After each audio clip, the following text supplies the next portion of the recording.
Oh, howdy all, grab yourself a drink. It is time for some PathOfExile discussion. Patch 3.19 has been with us for 2.5 days now, and as tends to happen in week 1, Grinding Your Games have put out a What We're Working On post. This contains a number of things about the Lake of Kalandra specifically, also about Harvest and about Archnemesis and other things. There's a couple of significant things in here where there's been some changes to drop mechanics that have been made behind the scenes that weren't announced in the patch notes and that players have figured out since then. And I don't think that this is something GGG should ever do again. Chris Wilson mentioned on a recent podcast that there was a change that he'd made to drop rates. Now, this was entirely aimed at hiding completely undesired loot and just removing loot that no one was ever going to want to pick up.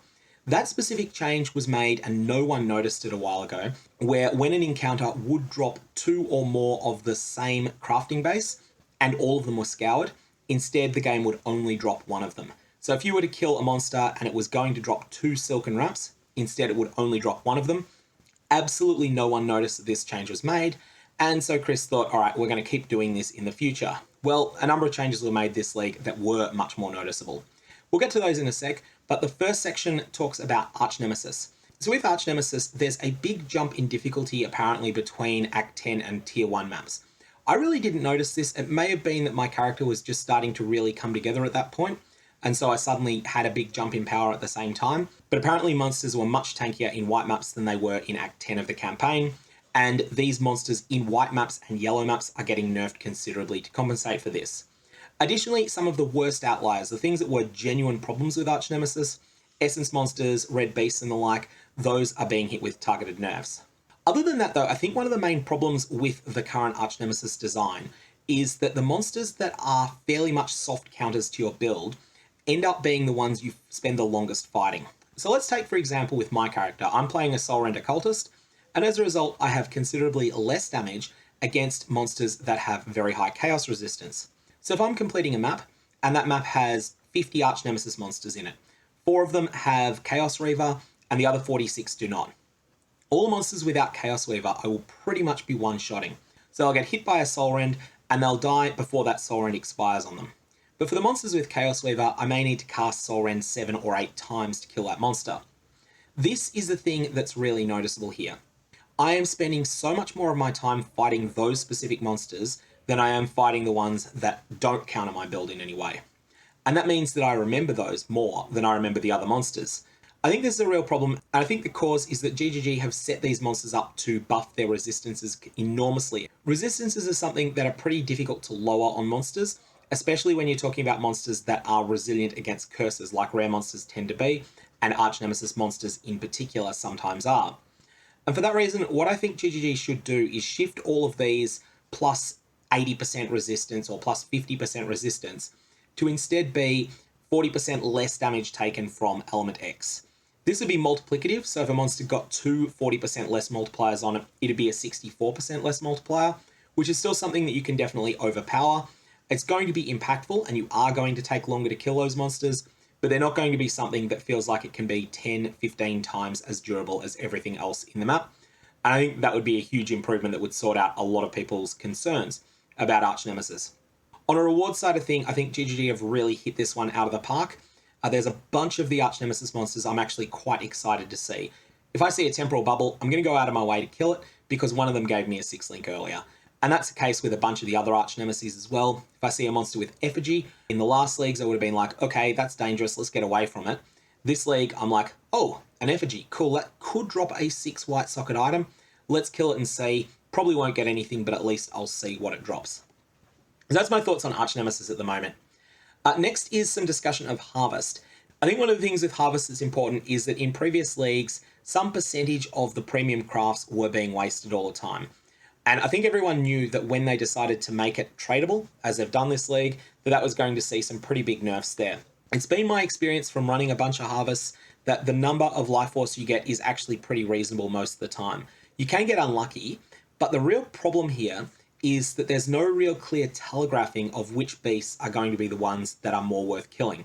So when you're choosing between 2 plots, one of the plots will often have some tier 3 seeds in it, whereas the other one will be tiers 1 and 2.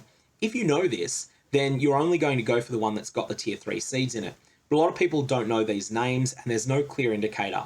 I think with Harvest, if they were to fix it up so that the higher tier seeds are just much more visible, then that would address a lot of people's concerns. Harvest has also been made a lot easier. I haven't encountered any long issues with monsters burrowing for ages or anything like that. Yes, it's weaker than it used to be for people like me who use TFT, but it's still going to be a part of pretty much any crafting strategy that I can think of, except for a couple of niche ones like crafting minion ones. I think the vast majority of crafts in the game are still going to use Harvest because it is still extremely, extremely strong. Next is the Lake of Kalandra, and GGG definitely agree with the last video I put out where I said that the rewards in there seem pretty underwhelming. They're going to be increasing the rewards from both league and non-league encounters throughout the lake, particularly at higher map levels and higher difficulties. We're raising the occurrence rate of regular reflecting mist, so this is not the ethereal one that lets you submit your own item. These are the ones where you just kill a bunch of monsters and then to choosing between two different reflected rings. So you get more chances of reflected rare jewelry as a reward for playing harder encounters in the lake.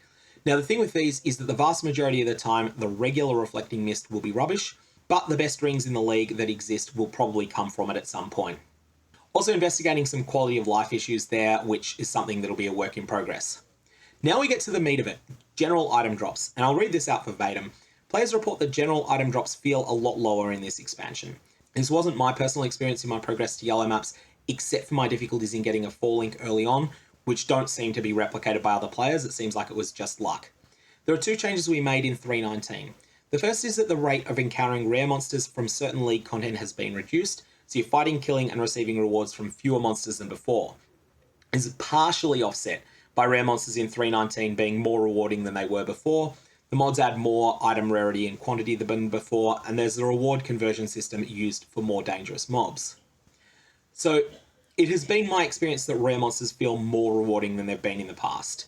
Other people have disagreed with that, but I do think that the main reason they've felt more rewarding is because of the chance of 6 links. 6 links from Archnemesis seem to be common, and I've gotten one of them.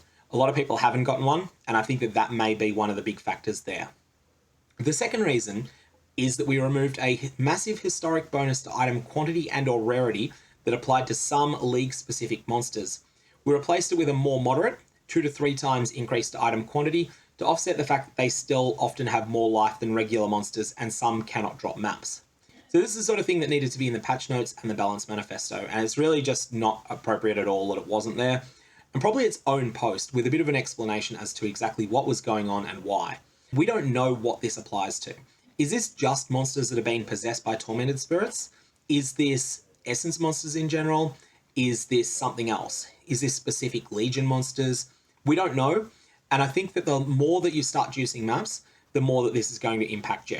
There have been no other reward affecting changes we're aware of, but we'll investigate to see if there are any unanticipated consequences of some other change. Our intention with these changes is to modify certain league content that was out of line with other content so that it has a similar reward profile. These changes are important, but we understand they've reduced overall rewards that players receive. We're going to compensate elsewhere, but we don't want to just increase the raw number of items that are dropped. Most items are immediately filtered out. We want to increase the number of relevant items that drop. This is an extremely difficult problem to solve, and I don't know how you're going to do it, but it's the sort of thing that should not have been done at league start. It's the sort of thing that should have been done 3 weeks before the end of the last league. 3 weeks before the end of the last league, try these things out, see how they go. If they're good, keep them. If they're not, rework them. That's when it should have been done. Doing it at league start is just a really, really stupid decision. Firstly, we're going to adjust the system that skews weapon and armor bases types towards higher level ones, so that players that find items that are more relevant for their level more often. Now, this is something I don't like because there's a number of corner cases where you want items that are not appropriate for your level. As an example, Gwennon's window will basically never have a silk gloves in it, so you'll never get an Asenath's Gentle Touch from Gwennon if they make this change. This isn't an increase to overall item drops, it just means that you'll find more appropriate rare items more often. Secondly, we're going to apply the same item consolidation approach we did to Act bosses a few leagues ago to map bosses also. They'll drop fewer items, but of a substantially higher rarity. This will result in you finding more unique items from map bosses. This part I think is fine, although this may reduce the amount of currency drops from map bosses. It's worth noting here that a widely shared clip of a player opening an Arcanist strongbox and getting no items at all has raised some concern about potentially bugged item drops. We believe this was caused by the change where common currency drops less frequently but in larger stacks, which was made in 3.16. We'll fix this specific Arcanist Strongbox issue. It's not just Arcanist Strongboxes though, there's 2 examples of clips of players opening Cartographer's Strongboxes and getting more than 45 items from each. Now this is something that's definitely a bug, and it shows there's definitely some broken stuff that needs to get fixed there. These changes are not final. We wanted to communicate our thoughts immediately rather than wait until patch notes are ready later. These changes will be deployed separately as soon as they're ready over the next few days. We'll continue to monitor feedback and we'll investigate more areas for adjustment. So that is the summary of what's going on. I think fundamentally the Archnemesis stuff is almost in the right place at the moment. The monsters that are particularly resilient against your individual type of damage are a little bit too prevalent currently, and that's going to be the case whatever type of damage you're doing, unless you're doing some sort of omni damage build like Elemental Hit. But if you're not in that situation, those particular mods are pretty frustrating at the moment, and I've made my suggestions as to what I think they should do. As for the item drop stuff, this stuff really in future needs to be done 3 weeks before the end of a league. Just put out a patch saying, hey, we've got a number of experimental changes. We want to see how it goes before the next league starts. We're trying to make it so that you filter out less rubbish on the ground, but there may be some unintended consequences. That would be the way to go about this. Doing it at league start is a really, really bad mistake. Anyways, going to leave it there. May your Varlobs have interesting results.